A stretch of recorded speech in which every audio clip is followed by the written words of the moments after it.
Hey, what's up? It's Dave here from the Matt and Dave Show, thanking you for listening and reminding you to like, share, and subscribe if you like what you hear. I think you will, but you know, I'm biased.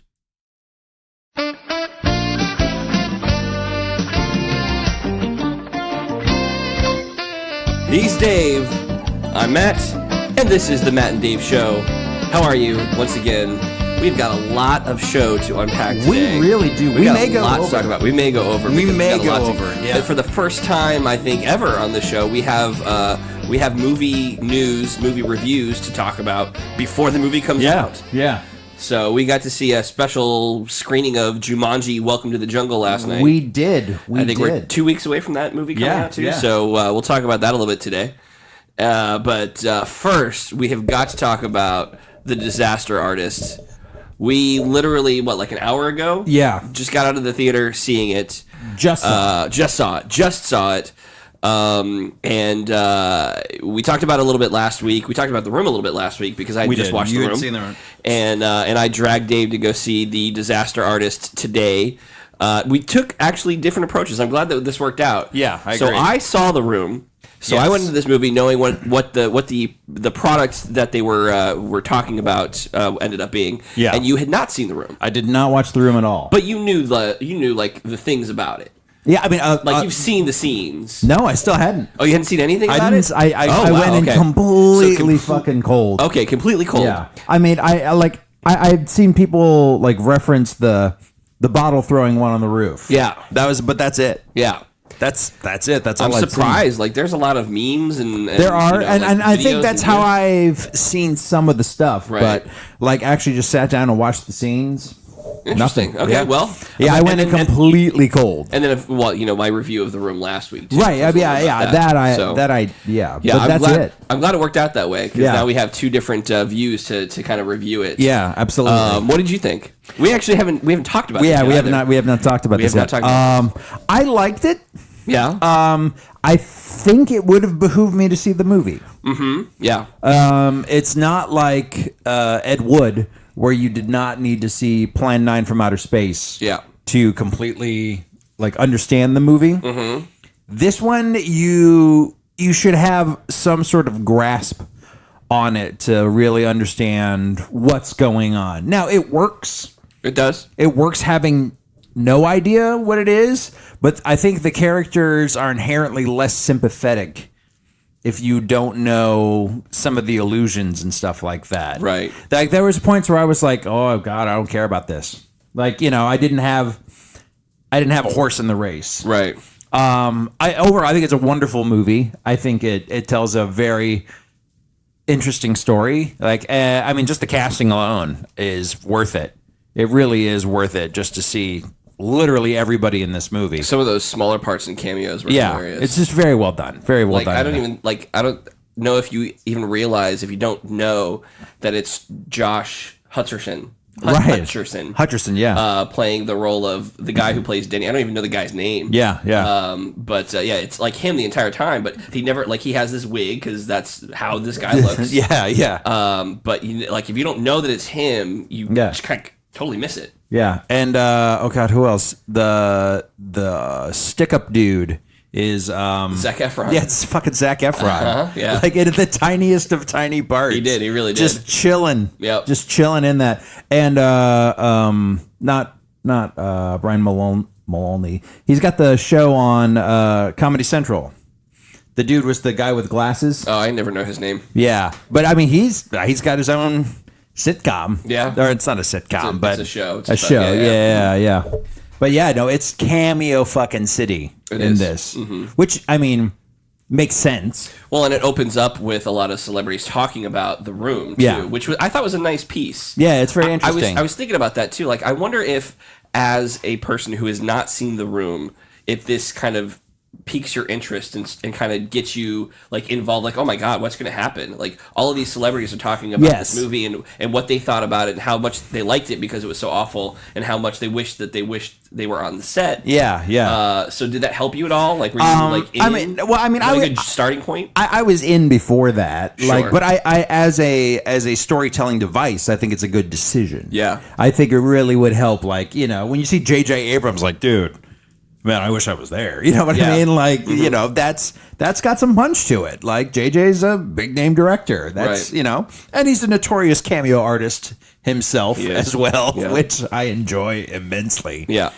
Offshoot favorite J.J. Abrams cameo is the Cool Guys Don't Look at Explosions video with him on the keyboard. I've never seen that. Oh my God! Cool Guys Don't Look at Explosions. You see J.J. Abrams just playing the keyboard. I'll have to and I think he actually knows how to play the keyboard too. Oh, I'm sure he does. Well, he helped write some of the music. For He's an actual keyboard. Anyways, but I enjoyed it. I definitely it's just that he's an interesting dude. Like, it's just a weird, interesting thing. I thought the portrayal was really, really spot on.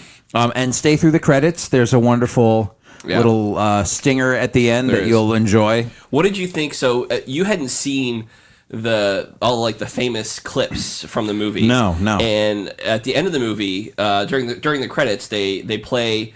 They do side by sides. Yeah. So they do the original movie and then what they shot for the Disaster Artist, because they had to go back and like recreate some of these scenes. Yeah. And they did it like spot on. Yeah, it's really good. They put them side by side so you could watch them, so you could see the iconic scene rolling at the same time as the exact same time. Exactly. Yeah. So what did you think of all of that? I liked it. I thought it's, you know, if you're gonna do it, go for it. And I think they went for it and they nailed that part of it. I appreciate, because The Room is so beloved,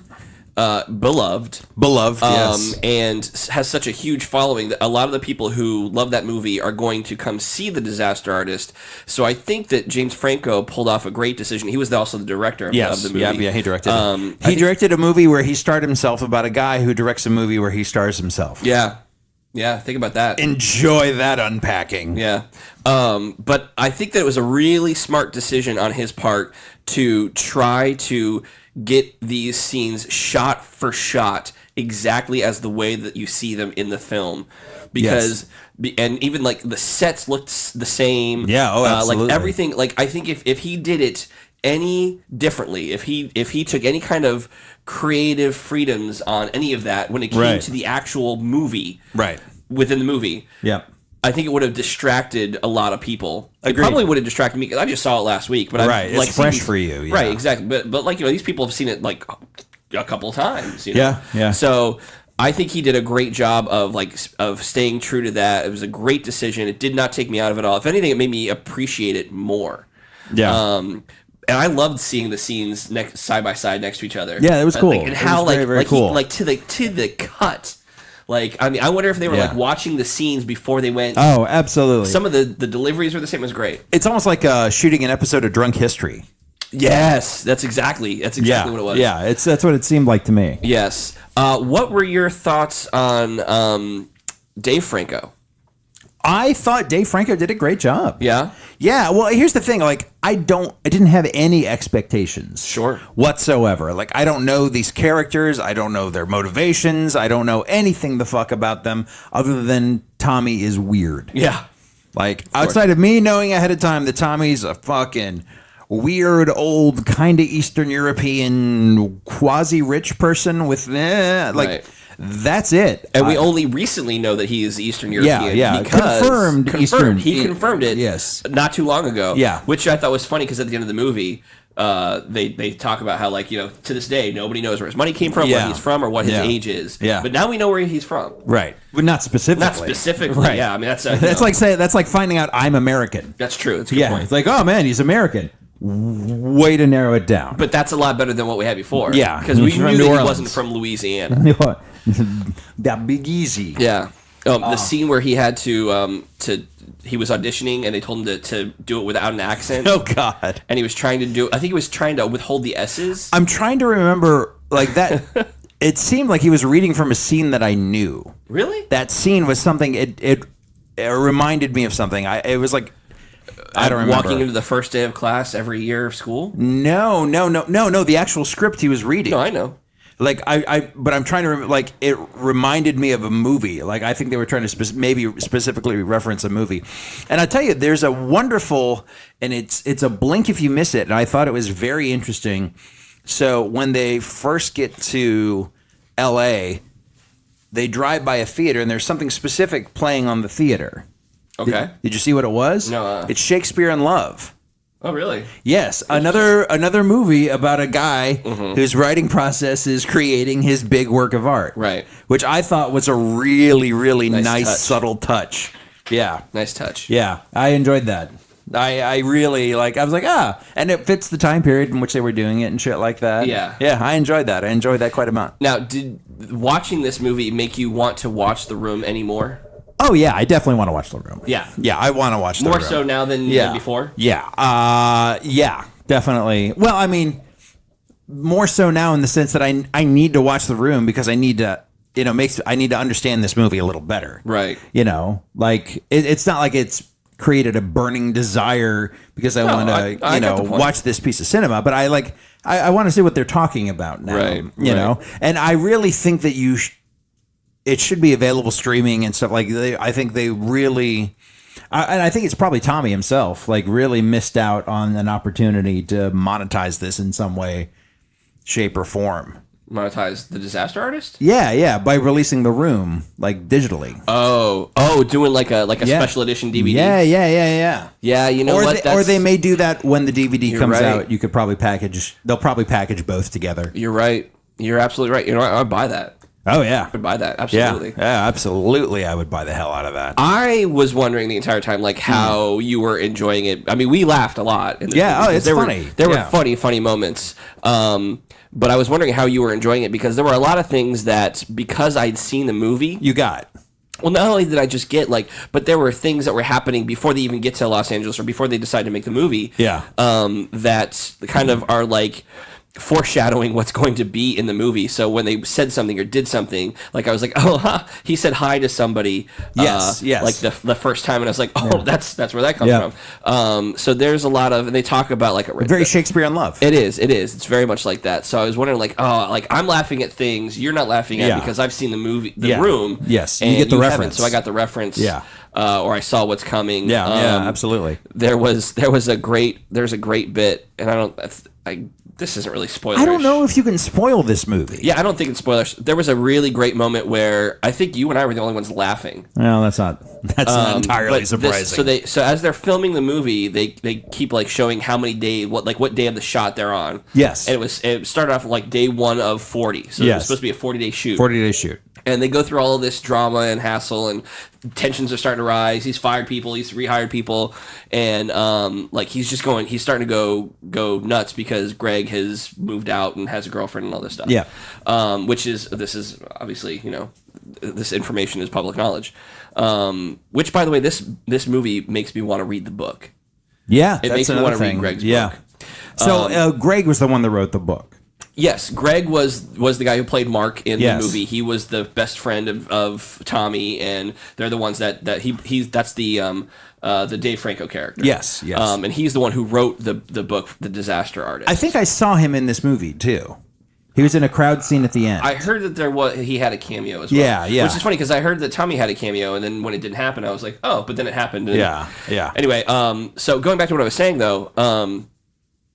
What was interesting is the one of the funnier parts for me is so subtle. It had where you're used to seeing the number of days of the shoot. It said day 52 of 40. Yeah, and we got the biggest kick out of that. Oh yeah, it's funny. I have no idea why. That just it was funny. so subtle. Yeah. It was hey, here's day 1 of 40. Here's day 3 of 40. Here's day 20 of 40. Day 38 of 40. Right. And you're like, 52. Oh wow, yeah. They haven't showed us this yet. They haven't showed us that yet. Oh, that's why, because they're going over. That makes a lot of sense. Yeah. So they also did touch on a lot of the mystery of Tommy in this movie, like the scene where Seth Rogen goes to the bank to cash a check, and the banker's like, "Whoa, this is an endless pit of money." Yeah, it doesn't. do anything to answer the question. It doesn't solve the mystery. It doesn't solve the mystery. It only just makes the mystery that much more like appealing. And like I really like it's like watching Lost that first season. Like you really want to understand what's going on. So I hope we never find out where all of his money comes from. I disagree. I hope we never find out how old he is. I'm going to spoil it for you. He's an arms dealer. You think? No, I don't think he's an arms dealer. Oh, no. He could be. Eastern European, you never know. No, that requires a lot more travel. So I thought it was a great flick. But here's what surprised me a lot. Go. It was different than what I expected. Well, what did you expect? As a person who has seen The Room, what were you expecting? I thought it was going to be the majority of it was going to be like the behind the scenes drama of them making this movie, which it was a good portion. It was a good large chunk because that's what it needs to be, right? But it was more like the movie itself was about this friendship between Greg and between Greg and Tommy. Yeah. And they did because that's the compelling story. It is, and that's the thing. Like for me, I didn't even think of that. Like, why am I going to see this movie? I'm going to see this movie because I want to see all of the behind the scenes shenanigans and like more insight into like Tommy's persons. Yeah. But it really like it's a good 40 minutes before they even like start talking about The Room. Yeah. You know, it was about how they met and how they had this dream and their struggles in LA when they moved to LA together and you know, like just the relationship between the two of them and then how that kind of starts to break apart when Greg meets Amber. Yep. So I mean, it was really interesting, and then you know at the end to tie it all up, like it was to see them come back together. I was actually, it was more of a great film than I anticipated it to be. I knew it was going to be good, because everybody says that it's great, but it's not just great because they capture The Room. It's great because they do capture this relationship between these two people. I still don't understand why Greg believed in Tommy so much and followed Tommy so much. Well, that's kind of why I want to read the book. Yeah, I guess. But he was like 19. Sure, he was young and naive, and you know, they went off together, but he still like kept like, you know, just kept following Tommy and kept pushing Tommy and kept you know, until they, you know, eventually they had their little falling out. But you know what? Here's the thing, like, so having not seen The Room and having nothing of that to fall on, I was following the story. Yeah, like that was my captivation of it. Like it was their story, and their story's good. It's not great. Like their story? Yeah. Okay. You know what I mean? Like it's a good story, but I think having seen The Room and getting all the references and stuff like that makes it way better than it will be. Like, but having nothing to go on, the story's good. You're like, I know I'm missing things here. I clearly know I'm missing things, and you know, it's good. You thought that there were too many like wink, wink, nudge, nudge. No. It's not that I think there are too many of them. It's, you know, just as a movie goes, having no idea of the source material or anything like that, the story they told between them as friends is good. Yeah. It's not great. Sure. Like it's all the references to, it's like Shakespeare in Love and not knowing Shakespeare. Yeah, no, I can get like a mediocre love story. I can understand that. Yeah. But again, I say because I thought it was just going to be about the making of. Yeah. And they hit me with this story of friendship, and you know, I think it's fitting that they were brothers because I think, like in a way, Greg and Tommy kind of are. Yeah, I thought the casting was really good. Yeah, and having seen pictures of the guy, the actual Greg, they both have that like insane smile. Yeah, that crazy fucking Joker-esque smile. Yeah, it was good. It was really good. Casting. They did a good job of like casting the people, not just casting for acting, but casting the people who like looked similar to the people who were in the room. Yeah, no, it was really good. It was really good. Yeah, and I really do think that James Franco, like at no time did I say that's James Franco. Yeah, I really didn't. I agree. And there was that's a weird thing because James and Dave Franco both, you know that they're Francos, that they're brothers. Yes, and there was a similarity between the both of them, but like I didn't ever feel like I was watching Dave Franco and James Franco. Like I really felt like they did a good job of kind of being separate people away from being the Francos. Like you have a hard time sometimes separating the actor from the character. Yes, and James Franco does wear a little. I think he wears like a prosthetic nose or something. Yeah, he doesn't look like James Franco. He has some other features. Looks closer to Tommy. He gave himself a lazy eye.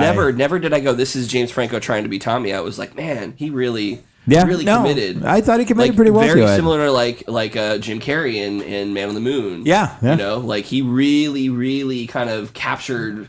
He enveloped. He did that character he really very did. well. I thought so. Did. Yeah, I thought. If James Franco really should be considered during award season. I can see a consideration. Will he be nominated or win? I don't know, but there should be a consideration. There's definitely a consideration. Possibly probably a Golden Globe. Yeah. If he wins, possibly an Oscar nomination, but that might be a stretch. It depends on what else crops up this year for that. You mean these next 2 weeks? Oh, is it? You know how that works, man. They release all of the Oscar contenders these last 2 weeks in December. Oh, that's right, yeah. And nobody sees them because they're nominated before they're even released sometimes. Yeah. It's crazy. Yeah. So, anyway, go out and see The Disaster Artist. See The Room first. Definitely. I would say, see The Room first. That's the Mads recommendation for you. Yeah, see The Room first. And try to understand that The Room is supposed, like, it's awful. They know it's awful. Yeah. The movie itself, I think the movie was kind of misleading. I'll have to do some research and find out how the first screening of The Room went, but I doubt that it was so loved that quickly. Yeah. I definitely think I love the way that they did in the movie. Yes, I agree. Because you had to wrap up everything. Yeah, I think they compressed about 6 years into one opening. Night. You're absolutely right. Yeah. I don't think there was a standing ovation, but we could be wrong. I mean, I'm going to research, and you should research. Well, you know what? I won't say you have to watch the entire Room, but definitely do your research on the memes and the scenes. Hit the greatest hits. Wait, here's why you have to watch The Room, because it's not just the awful acting. It's the awful writing and the awful directing. It's not just that. It's how it goes from start to finish. Like they touched on it in the movie. Like the woman who plays Lisa's mom.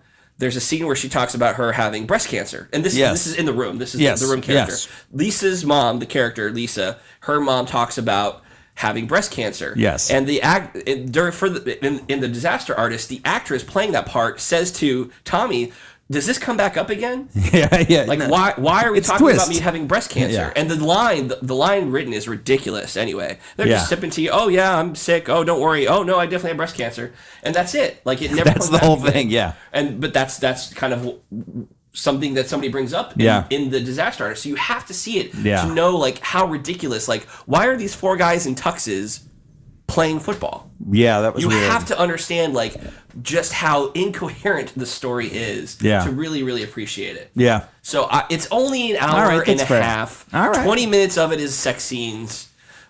Which was funny too. Oh, dude. Because last week I was on here, we were talking about how it looked like he was trying to screw her belly button. Yes. And sure enough, I think Seth Rogen's character even says that. Like, is he trying to like have sex with her belly button? Yeah, that's exactly what I said. Yeah, it was spot on. Oh man, it was great. It was great. Anyway, so yeah, go see The Disaster Artist. It's a fantastic movie. I highly recommend it. Yeah. No, we definitely. I would definitely recommend seeing it. Absolutely. All right. So next movie. We saw, man.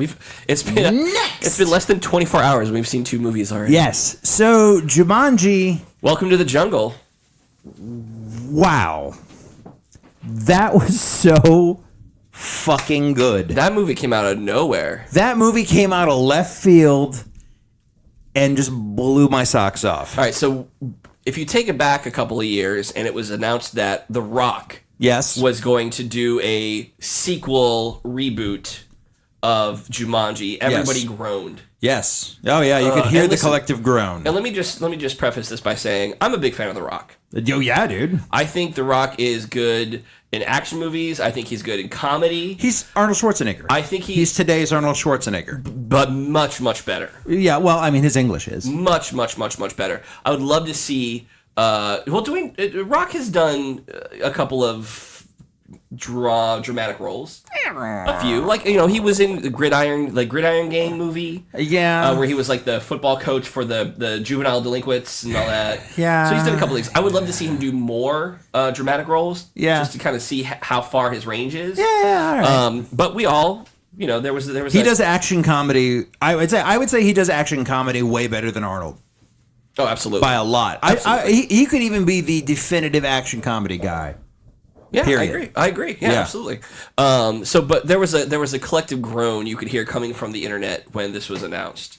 And then, you hear Jack Black is going to be involved. You're like, oh, that's interesting. That's neat. And then, Kevin Hart is going to be involved. Oh, yeah, well, they did, Central Intelligence. They keep pairing them up. That's pretty cute. Things, that's fun. Yeah, the big tall guy and the big short dude. Yeah, okay, got it. Got it. And then Karen Gillan. Yes. She comes on board. She played. If you're not a what do they call the Doctor Who fans? Whovian. If you're not Whovian, then you probably know her from as Nebula from Guardians of the Galaxy. Yes, and you will not recognize her. You will not recognize her. Yeah.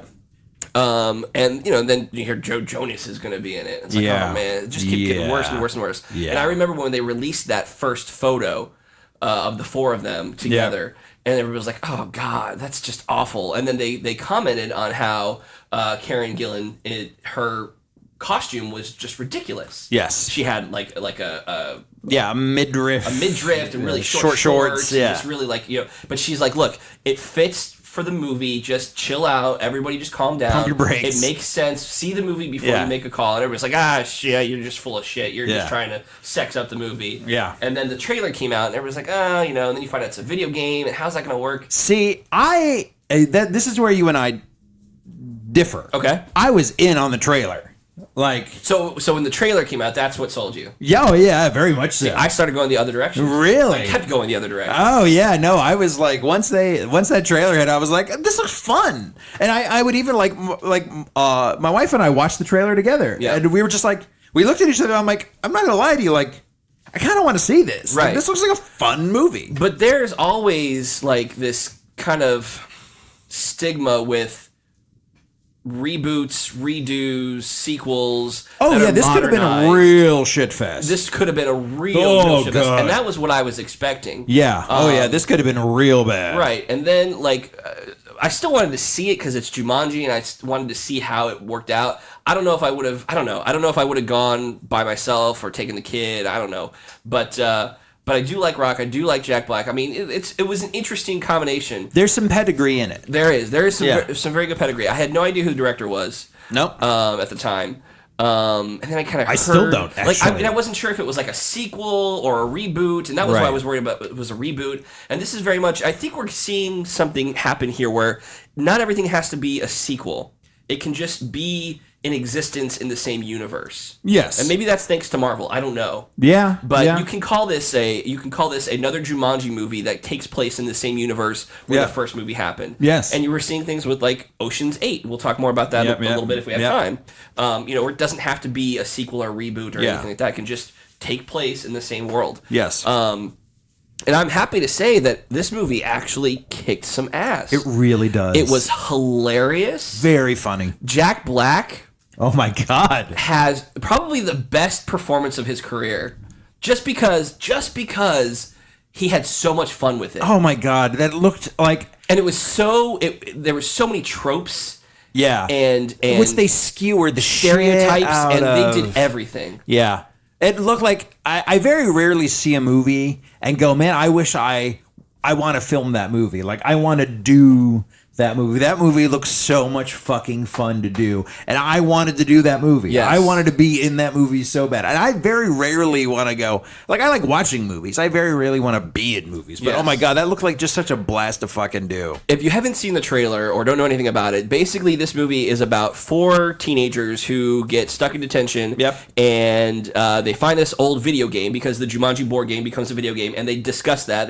You see that in the movie. You know how that happens. Yep. They find this video game. They select these avatars and start to play the video game and get sucked into Jumanji in the jungle. Yes. Exactly where Alan Parrish was taken. Yes. In Jumanji. Yes. At the beginning of the game. When he was a kid, he got sucked in and they came out. So that's where they are.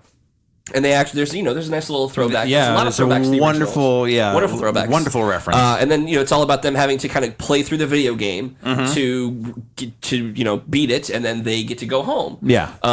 And that's what's so exciting about this is that every avatar is very different from the actual teenager. Yeah. So it did make sense for Karen Gillan's character to be dressed like that. Yes. And she even tries to like cover herself a bunch. Yeah. She calls it out and says, "What the hell?" Yeah, why was this pot? Yeah. Right, exactly. So everybody's a little different, and then but what's great, and I think this is in the trailer, so this doesn't give anything away. Jack Black's character is actually like the teenage popular hot Like vanity social media on her phone every like second of the day entitled white blonde girl that's who he plays like he is her in the avatar in Jack Black's body. So it's absolutely, and you've seen that before, like you've seen Switch movies where like the adult plays the kid or the woman plays the man, and I was thinking about this too because there are little bits where as a woman she has discoveries about the male body and we've seen that many times but I think that it was just maybe it was because I was already having fun and enjoying it into the movie, but those little bits they're fun. They're so much better than anything I've seen in any other movie where a man becomes a woman or a woman pretends to be a man or something like that. Because it wasn't serious. It wasn't serious at all, and I don't think that they didn't take themselves seriously. No, nobody took anything seriously. I mean, Bobby Cannavale's just walking around with black eyeliner on, right. Like, I mean, there's no serious parts of this movie whatsoever. No. There's nothing, nothing serious about this movie. So the thing I really like, I loved all aspects of everything we just talked about. But the thing I really enjoyed as a gamer is they really nailed the game tropes. They nail like your strengths and your weaknesses and the lives and what you do and just all the sacrifices and stuff. It's just it's a good video game movie. Yeah, it is. It's a really, really good video game movie. I thought and I think it honestly even has potential to be better than Ready Player One. Well, as far as like I'm saying it has potential. Listen. Potential. Have you read the book yet? I haven't read the book yet. You gotta read the book. But I'm not talking about the book. I'm talking about the movie, and that movie's not going to live up to that book. Well, the movie's gonna have to be 1,000% different from the book. It's gonna have to be. There's just no way that they're gonna be able to do it. But it's different. The reason why Ready Player One isn't meant to be a video game. It's not the same. It's not gonna be the same. All right. Well, let's have this conversation after you see Ready Player One. Okay. I'm just saying, and I said potential. Sure. I didn't say it was going to crush it, and I'm calling it now. But I think it's apples to oranges, man. I'm just saying, but it might even be like apples to fried rice. Okay. I think it was, but as an avid gamer, sure. Yeah, no, they do a good job. I mean, they do an excellent job. They use it as a good tool for comedy. Yeah, great plot device. Absolutely. No, completely. And they get they make the correct allusions to video games and stuff like that. It's everything good about video gaming. And this movie itself is everything that a fun movie that you're going to go to the theater and pay. Yes. $10 to go see. Yes. $30 if you're taking somebody to go to concessions, but $35, $40. This is this kind of movie that you want to go see in the theater. And I think this movie, it'll do well. It should. Well, it comes out the week after Star Wars. No, I know. But I think it'll do well because it hits all ages. Like it really does. I would take my nephew to see this in a heartbeat.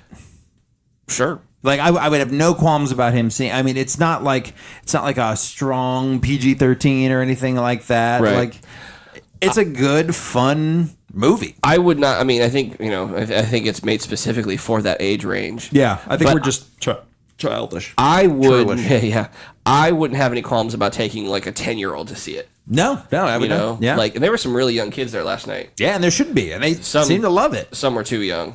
Oh, you think so? Oh, yeah. There was like a screaming baby. Uh-huh. Take your baby outside. That's what I'm saying, man.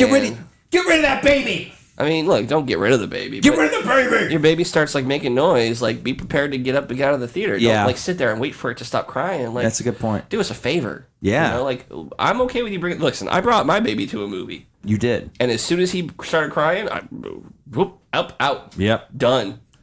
You know, I missed it. It's my fault for bringing a kid to the movies. They're a weird X factor. It's my own fault. You know what but you know what I would do is I would take him to like a morning movie on the weekend where I knew nobody would be, or I'd wait like a week or two. Yeah, when nobody was going. True. Go to an empty house and have to worry about it. That's true. I don't go to a special screening where the whole thing's fucking packed. Yeah. No, that's fair.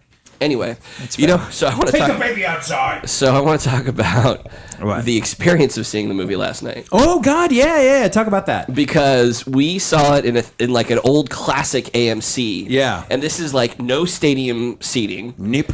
So the first thing I said to Dave when we sat down is I noticed how like I was looking up at the screen. It had been so long. It's been so long since I've had to like sit back, like the row was flat and you had to like, you know, the screen is kind of above you. Y'all remember? Not like right, like eye level, you know, and you had to lean back. You used to have to sit down. The seats were even like designed so you could lean back. Yeah, and look up at the movie. Had it like a tilt and look up at the movie. It was so weird. It was interesting. And it just made me realize like how thankful I am for stadium seating, because when people come in late, as people did last night, they don't get in your way. Yeah, no, they don't at all. You know, or when people want to stand up and like try to figure out their seating arrangements or ask their mom for money for popcorn, they're not in your way. No, they're not in your way. I'm not saying that all those things happened last night, but they did. But did they? Yeah, oh yeah. Oh, I did not even notice. Outside of the baby. The baby! Take that baby outside! Listen, parents. This is a public service announcement from your friends at Mads. Oh, wait. I got a public service announcement. Okay, there you go. This is your friend Matt from the Matt and Dave Show telling you, leave the baby at home. Take the baby outside! And I can say that too because I'm a parent. Yeah. See, I'm not a dick. If you say it, you're a dick. If I say it... Well, I mean, I could have 30 kids and I would still sound like a dick if I said that. Well, you just sound like a dick, period. Truth! But you embrace it. I do. You steer into that skid. I do. Yeah, it was interesting. Like, I still enjoyed it. The sound was a little softer than I'm used to. Right. But, well, I mean, the screen size it was a fine. theater from the 90s. Yeah. Well, I think it was built in the 90s. Yeah. Absolutely. It was confusing because they're not really trying very hard with this theater that we went to last night, because they had one theater company's name on the building, and then everything else inside was another theater right? And they're both, fairly large companies. Yeah. You know? It's not like the Rialto and something else inside. Like it was like this one and then this one. Like, I even thought I got confused. I did too. I thought we were going to this theater, right? But it said this theater on it, so I got lost. Yeah. I was definitely, because you were like, "Oh, I'm a rewards member." I'm like, No, you're not. No, you're not. That's not true. I saw the sign outside. Oh, yeah. Man, nobody cares here. Yeah, no, they don't. They have two shits. There was the other one. And it's so weird. A fucking ticket booth. I realized how long has it been since I've been to a ticket booth? Yeah. Oh my goodness. Yeah, I don't remember. It's like stepping back in time. Yeah, I don't remember the last time I went to a ticket. My God, booth. my acne broke out. I couldn't talk to girls. My acne broke out. I was at a ticket booth. It was so weird. I had the worst conversation with my wife. It's a good thing she was there. I just stared at her boobs the whole movie. I didn't know what to do. Oh, that's why you like. I Brady yawned. I actually Brady yawned. Oh no! I didn't Brady yawn. Yeah. No, I didn't Brady yawn. Bitch, I'm so smooth. I would love to see you do that to her and what her reaction would be. Oh, I'm gonna Brady on her. You should. I'm gonna do it. You should. Oh man, yeah. So see Jumanji. See it in a regular theater though. Yeah. I'll probably go see it again. I'll take. Yeah. I would watch. I would absolutely watch that movie twice. Yeah, easily. Speaking of you watching movies, man, every week I come over here and look at this damn DVD shelf. I mean, it's a myriad. It's a cave of wonders. It really pisses me off that it's not alphabetized. It really throws me off. Does that really throw you off? It really does bother me. I was sitting here, man, you're gonna hate my bookshelf. I know. Well, I don't really give a shit about your books. Books, reading, please. Swine. You're talking to a dude who goes to the library to rent movies. Yeah, it's true. But like I'm at a different angle today, so I was looking at a different part of your DVD shelf that I've never seen before. Yeah, thank you. And I was admiring other things, and I noticed that you have. Is that G.I. Joe? Yeah. That's Resolute. Oh, is that Resolute? Yeah. Oh, I might have to borrow that. Yeah. I love that I shit. think it's Resolute. But are you sure it's not like season 1 of the original show? I don't know. Let's look. Hold on. All right, why don't you look at that? Yeah. But yeah, it really bothers me that your movies are not alphabetized. Especially, it is Resolute. Oh, G.I. Joe Resolute. Oh, look at that. It's an unopened version of G.I. Joe Resolute. Yeah. It's unopened. Yeah. Never been opened before. Yeah. Just like almost Everything on 40% on that Dave's shelf. DVD shelf. Let's do an unboxing. Let's do an unboxing. We could do an unboxing every week for the next year and a half. For the next 32 weeks. Seriously, dude. I think some people are going to be out there screaming, hey, why don't you unbox that Godfather DVD set? Oh, dude. we should unbox that. I'm off the week of Christmas. Let's do that. We'll do it. We'll totally do it. All right, sounds good. Oh, my God. And then we'll live tweet. Do we have a Twitter? We have a Twitter. We have a Twitter, yeah. Yeah, we have a Twitter. We'll live tweet us watching Godfather trilogy. There it is. Oh, look at that. Wait, hold Yeah, on. you got to take that. I remember. So what really bothers me... It's been a while since I've opened a DVD. What really bothers me is clearly. the fact that you worked at a movie store for so long. Yeah. And maybe this is your way of rebelling all those years of working at the movie store. It is. Oh, of not organizing anything? Of not organizing Yeah, it. maybe I'm just generally disorganized. I'm going to No, throw that out there. I mean, that's really what it is. I was Yeah. just trying to, Oh, yeah, no, tell I'm a fun story about you working at a movie store. And, Yeah. But No. thanks for picking shitting that all one over up. your Yep. story. Yeah, well, I'm glad I could help with Appreciate that. it, Dick. Thank you. People judge me for alphabetizing my movies. Yeah, they But should. It's weird. But listen, dude, I have so many. If it's not alphabetized, I'm not going to find it. Yeah. I'm not going to be able to find This was so good, too. Ghostbusters if it's next to Zathara. You're not going to be able to find Ghostbusters unless... Really? If it's next Do you... to- I mean, look, man, here's the thing. Do you have, like, an entire DVD store? Do you? Do you even have as many DVDs as I have books? Oh, you know what? Not anymore. Huh? I used to. A full wall. Yeah, of DVDs. Yeah, I absolutely do. So when you hear us walking away from the microphone, it's because we're turning around to look at Dave's bookshelf. My bookshelf. Yeah, no, I used to have that many, dude. But I didn't know you had started that many. Yeah, I started selling them to Because everybody else did as well? yeah, exactly. No, I started to sell them so I could upgrade to Blu-ray. No, But that's then right. you don't get nearly as much back, so you can only for every 4 DVDs, I bought 1 Blu-ray. I all those years of working at Blockbuster, Suncoast, Motion Picture, I got a lot of free movies, Yeah, no. So yeah, at one time I did. I don't anymore, and I stopped buying a lot. But I want to start buying stuff again. You know why? Why? We can talk about this. So I bought Elf last year. Congratulations. Thanks. Through Amazon. I don't ever buy stuff digitally. Okay. I usually buy the physical, thing that I can put in my collection and stuff. But I thought, they had a special. It was $2.99 to buy it. It was not a rental. But I bought it and I watched it, a couple times during the holiday season. Yeah. And I went to go watch it this year. And sat down, got comfy. I was like, all right, let's watch Elf. I watched every other movie, and it wasn't there. What? It was not there. The movie wasn't, or the thing wasn't in the case? The movie, no. I bought it digitally on Amazon. Oh, right. So it should have been in my collection. Yeah, and it was not. Yeah, who'd you not there. buy that under? What do you mean? Who did I buy that under? It was my profile. Oh, it's your my profile. Prime account. All right, okay. Yeah, absolutely. Okay. It was my Prime account. Everything I did. Did you chat with them about that? I did. So I can't be too mad at them because They're usually pretty good about this. There were no records of me buying this.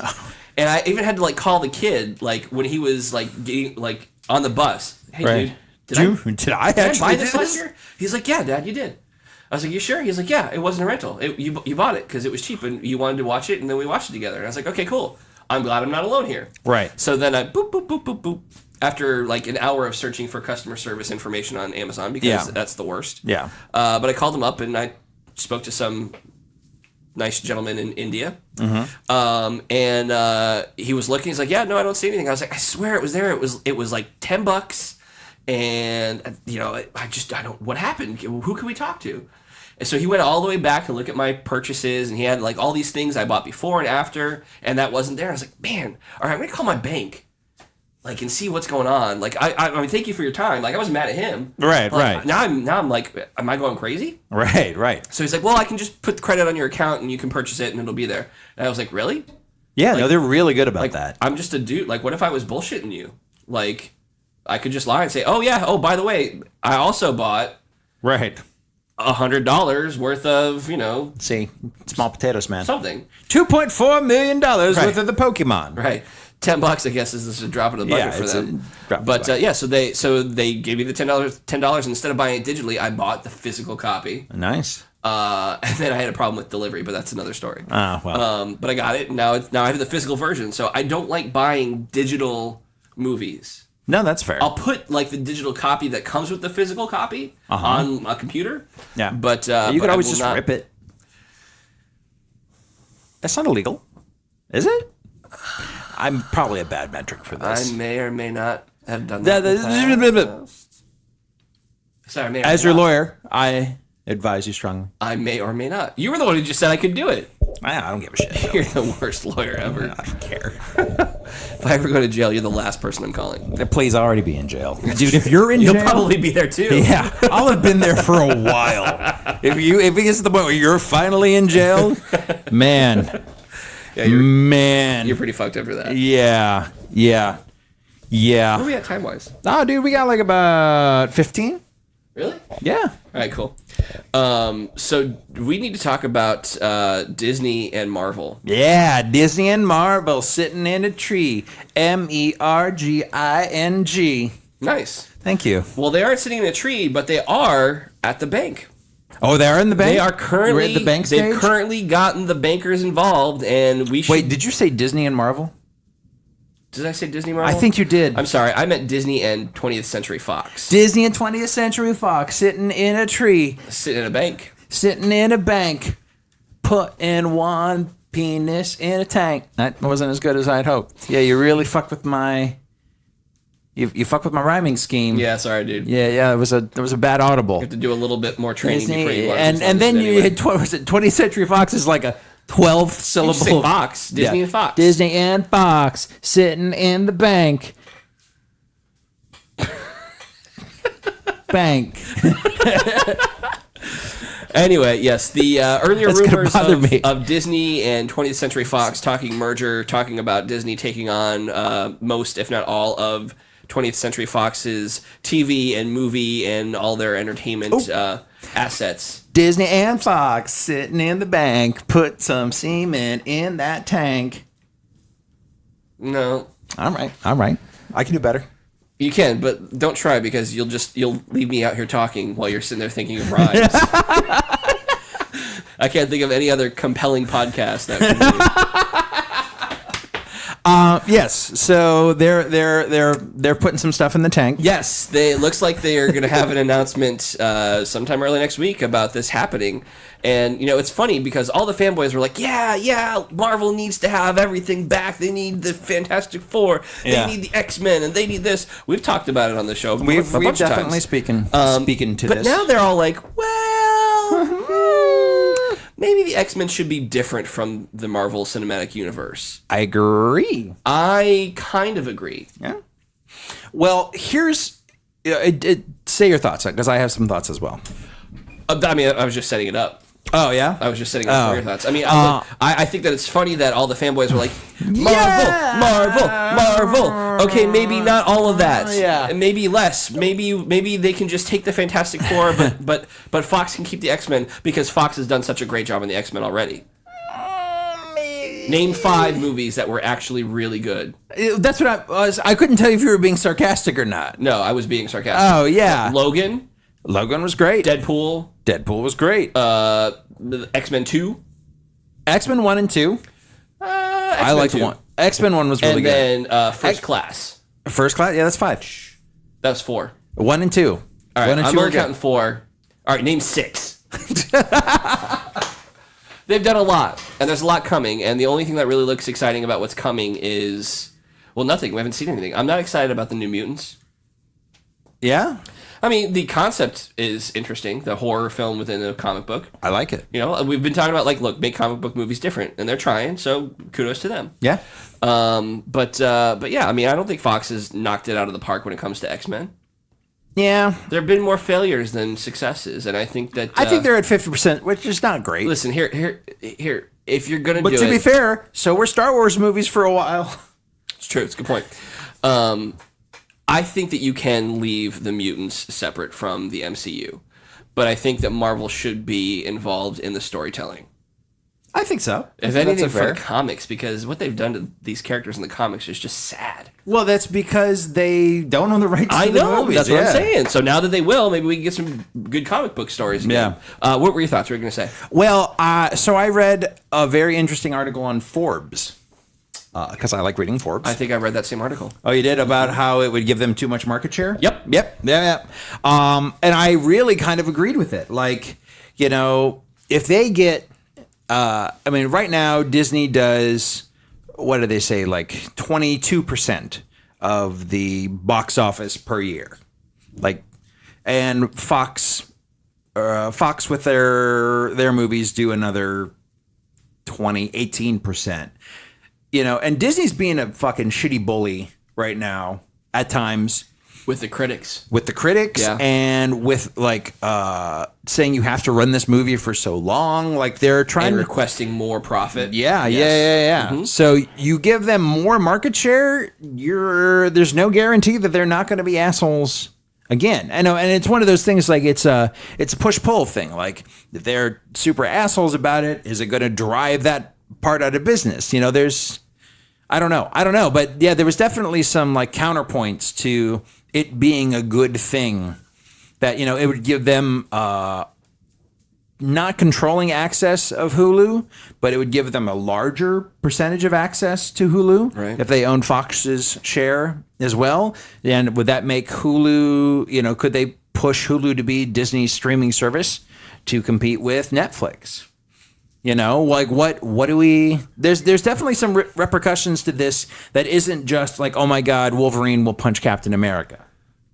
Which will be cool. Yes. I think that I would much rather see Hulu become the Disney streaming service rather than Disney trying to introduce a new streaming service. Yeah. Because, listen, with everything that they're about to acquire and everything they have, as much as I think I said it like 5 or 6 shows ago, I'm not going to buy any more streaming services. I'll have to buy Disney streaming service. Really? Yeah, man. Come on. They have Star Wars, all the Marvel movies, all the Marvel television series, the Muppets. I mean, think of all the properties that they have that will be on their streaming service. Yeah. Do I have to have it? No, I don't have to have it. But, as a media consumer, as a cinephile, as a cinephile, take a drink. I have to have it. I'll have to have it. I mean, think about it. Think about all I have. Will they take all of the Netflix series and put that on their streaming service? I don't know. Like, what's that going to look like? Yeah, I don't know. So yeah, I mean, I think there's some downsides, at least business wise. But here's the thing: when I was reading that article too, I thought, so let Disney do all the big movies. Force these other studios to do better. Do more. And listen. There's some flaws in that logic. I understand. All right. I understand the flaws in that logic. But I really do want to see some different things, some different lines of thinking. I don't want to see everybody trying to copy Disney. Oh, just keep putting up tentpole movies. Yeah. Like that. All right. That's... invest in something else. Invest in some other movies. Like, put some money behind movies like The Disaster Artist. Put movies, put like Bright. I know Bright is a Netflix movie. But that's a good example. Like Bright is coming out December 20th. Yeah. Like that looks like an interesting movie. Yeah. It looks like a big budget film, but it went right to Netflix. Yeah, I agree. Like it's a new characters. It's not based off of anything that I'm aware of. It's kind of a retread idea. We've seen something similar to that. It's magic and orcs and all that and modern day stuff. It's very Shadowrun. It is very Shadowrun, but like not many people have heard or seen Oh yeah, Shadowrun. no. Like it's an obscure and it's old enough where and look, everything that you see is an idea based off of something else. I agree. Or it's been done. It's just how you do it. That new Shrinking movie that's come out, I had that idea. That's right, you did. That was my idea. Right. Fuck you, Matt Damon. And also, Team Jimmy Kimmel. Also the Borrowers and the Littles. but the actual Shrinking. No, I got it. No, it's mine. I know. I got you. You don't. But listen, Dave. You don't. You didn't get on the air and say trademarked. I did not. You should have done Registered. That. Registered. Registered. There it is. And if you're watching us, Register. if you're not watching us, doing just a hand he's signal doing a with an hand R. signal. Yeah. Or a weird looking A. It looks like a T from where I'm sitting. Look at T. Trademark. That's what it is. Trademark, yeah. TM. But I mean, listen. I hope it doesn't create copycats. I hope it inspires new creativity. That's all I'm saying. I'm drinking. Oh, sorry. I'm ignoring you. Okay. I'm not discrediting your idea, dude. I believe you. But what are we going to do about it? Bitch about it on our podcast. Well, that's why we have it. I'm kvetching. This is my mouthpiece to the world. Well, see, you never bitch. I'm not used to being on this end of the bitching. Yeah, I'm it usually feels the weird, one- doesn't it? Yeah. Oh, yeah. I'm usually on the other Yeah. end. Wow, boy, what a life that must be. Gosh, I don't know how anybody would get through something like that. Day in and day out. Morning, noon, and night. Jesus. I really can't say anything. All right. We got a little time left. We got about 8 minutes, so Okay. Hey, let's talk about Ocean's 8. I'm getting better on my segues. You are, yeah, that's very good. Yeah. Ocean's 8. So it came out last week that this new Ocean's movie, which was thought to be like rumored. It had been rumored. It had been rumored for a while. Yeah.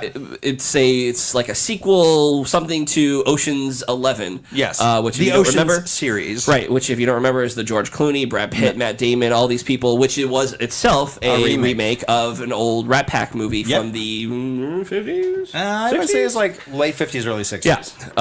So this movie, Ocean's 8, with this idea was to bring a bunch of famous Ocean's 11, use a bunch of like all-star A-listers, famous people in one movie. This one, they wanted to bring a whole bunch of A-list famous women in one movie. You've got Sandra Bullock, you've got Kate Blanchett, you've got Anne Hathaway, you've got Mindy Kaling, you've got Rihanna. Yeah. Rihanna. Yeah. You got Helen Bonham Carter. Who else is in it? Ocean's 8. How many did I list right there? I think you've got all 8. Olivia Munn. No. Anne Hathaway. Yeah. Dakota Fanning. No, Dakota Fanning isn't really it. Those people that you're reading. Oh, those off are just rumored. Those are just click on that picture right there. This picture. That picture of them in the subway. Oh. Right there. That one right there. Yeah. Click on that. Okay. Who do you see? Oh, what's her name? Sarah Paulson. Oh yeah. I forgot completely about Sarah Paulson. You're the worst. She's a great actress. I agree. She definitely deserves to be in that movie. Yeah. So it's about all these famous women, and they are coming together for a heist. Anne Hathaway. Did we say Anne Hathaway? I said all this. Okay. We're covered now, dude. Thanks. Why don't you join me on this side of the conversation? Anne Hathaway. Did we say Anne Hathaway? No, I don't think so. But you know who else is in it? You know who else is in it? Anne Hathaway. Anne Hathaway. Nice. So this week it actually did come out. The first synopsis of the movie came out, and Sandra Bullock is playing Debbie Ocean, Danny Ocean's sister. Yep. And they are saying just what we were talking about earlier. Yeah. Like, this is a movie that is not a sequel. It's not a reboot. It takes place years later with this different group of people. And, this is their story. And Yeah. I think that's fine. Yeah. You know what I'm really anxious to see? Matt Damon has a cameo as Yeah. he's in it. He's listed in it as his Linus character from the Ocean's movies. Billy Ocean. I want a Billy Ocean. I want this in the Ocean's universe. Billy Ocean, a bunch of guys from the 80s like Billy Ocean, Boy George, Cyndi Lauper, Rick Astley, George Michael, R.I.P. And they're robbing an ocean liner called the Caribbean Queen. So Ocean's 8. Yeah, you just. That was awful, dude. You're gonna ice me out on that? That was awful. That was you're awful. such an asshole. That was was a great pitch. That was like a dad joke. Oh, come on, Just man. pitched a dad joke. That was great. No. That was top notch. No. I can't believe you iced me out on that. You're such a prick. So Ocean's 8. Caribbean Queen. I have a piano in front of you. No more love on the road. Are those the only words you know to that song? Yeah, pretty much. I just know the hook. We're excited about this. Like, I'm in. I read the synopsis. Very much so. It sounds very good. Listen, and we've said this before. We're big fans of like women kicking ass and dude, like hardcore. Absolutely. I think they've got together a stellar bunch of ladies. Yeah. I think they're going about it the right way. I'm very, very hopeful. I'm in. I'm already ready to see it. I think it comes out in June, right? Yeah, I will watch the shit out of this movie. Well, I'll watch the trailer, and then I'll determine whether I watch the shit out of this movie. But I think statistically, I'm going to watch the shit out of this movie. I think you're ready. You're ready for the trailer. You're in for the trailer. I'm in for the trailer. I'm very much in for the trailer. Now it's up to them to sell you on the trailer. Yeah. Or maybe soon we'll get the trailer of the trailer. Yeah, or like Jurassic World, the last one, where they had like 3 trailers of the trailer. Like the pre-trailer trailer? They had 3 pre-trailers, so by the time you saw the trailer, you'd seen everything. What did you think of that? The Jurassic World trailer. We'll talk about that next time we're on. All right. But anyway, yeah, so hey, listen, this week, wrap up, Disaster Artist, thumbs up, go see it. Yeah. Jumanji, way thumbs it. up. That was fucking amazing. We're in favor of Disney and 20th Century Fox. We never really actually said either way. I think that's what's happening. We'll talk more about that next week. Yeah. We'll see you guys then. Yeah.